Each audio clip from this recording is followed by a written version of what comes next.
Mabuhay mga kaina! Ayan na nga, Wednesday, time to work. Eto na nga kami sa aming kainan ng aking kapartner na si Insan Paul. At ayan, ang laman ng aming mini eatery ay mga Bible verse and mga nakaka-inspire na quotes.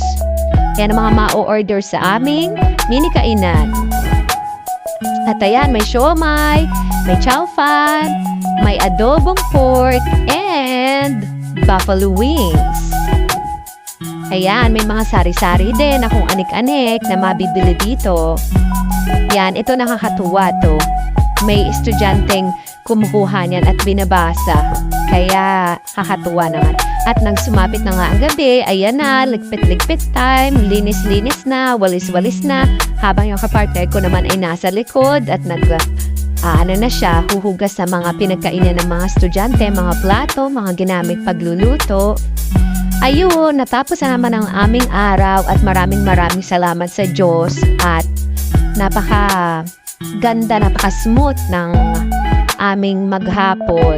Nakakapagod man, bawing-bawi naman.